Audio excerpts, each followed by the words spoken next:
I became interested in open water swimming and started doing some of the open water events, and then started swimming more at the Y and meeting. There's a whole group of people that do this at the Y. I'm far from being the only one. They've done it for years. So being able to get connected with those folks and learn more about how you go about this has just been tremendous. You know, the YMCA pool, specifically this downtown location, it's the best in Lincoln. It's a great pool, it's the perfect temperature, and it's even more than that, it's the community of swimmers that swim here. You know, everybody is so friendly and helpful and supportive, and that just makes it fun. You know, I look forward to getting up at 4:30 in the morning and coming down here to swim. The Master Swim team is absolutely awesome.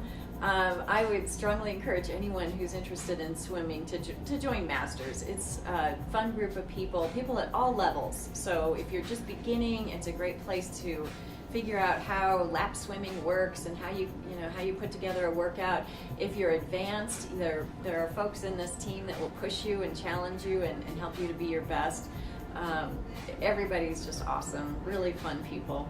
Every year we do 100 100s, that is 4 lengths of the pool 100 times on an interval. And Chris Rutford, I've got to give him credit for getting that organized every year. But a group of us will do that to raise money for the Strong Kids program, which I think is so important. It's such a great program that the Y provides so that youth can get involved in sports and find out how fun that can be. The biggest driver was an unsuccessful swim in the English Channel. I tried the English Channel and got sick during the swim. Hypothermia was setting in. I wasn't able to finish it, and I was disappointed. It was the best I could do that day. You know, there's nothing I can do to change that, but I knew that I hadn't met my physical limit. You know, I wanted a swim that would really challenge me, and started looking at swims that were in warmer areas.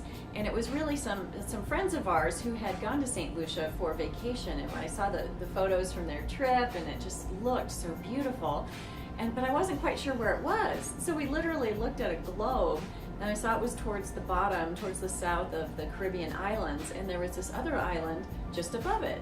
And I thought, I wonder how far apart those are. I wonder if I could swim that. And just that led to some Googling and some research, and I found that there had been 2 gentlemen who had swum from St. Lucia to Martinique before, but I couldn't find any records or news stories of any women who had done it. So I started emailing, trying to reach out to people in St. Lucia to find out more about, you know, has this been done? And there's no news about it, and discovered that no, you know, it hadn't been done. So I thought, well, that'd be kind of cool, you know, if I could be the first woman. So anyway, things just snowballed from there. I found a wonderful person, Sue Dyson, in St. Lucia, who helped connect me to other people who could serve on the crew and to help me navigate the authorizations and permissions that we needed to do the swim. So that's how it came together. Yeah, the training's tough. I mean, I think it's probably a lot like what anyone would go through for an endurance sport. You gradually build up to longer distances. I wasn't swimming 8 hours a day every day, but you know, you work up to that. So there were some weekends where I was in here for 4 hours or 6 hours, and you know, people come and people go. But again, it's a great supportive atmosphere to be able to work out at the Y. So I picked May because that's when the winds are a little bit lower. It turns out it was a pretty windy day anyway, you know, but you have to take what you can get. But there's really no bad time to visit St. Lucia. It's pretty nice year round. My husband's been with me on a number of long swimming events, and in this one in particular, you know, we had a big crew, and I relied on my husband as just, you know, my security blanket. Every time I looked over, he was on the boat looking at me, so I knew everything was going to be okay, and that was a big support.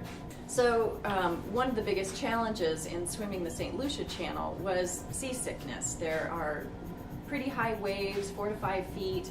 So you're constantly going up and down, and then from my perspective in the water, you know, all I could see were the waves. I couldn't really see the horizon, which can kind of help you avoid seasickness. So it was a challenge, and I had a difficult time maintaining nutrition, but I just, you know, your body just keeps going, so I just kept swimming.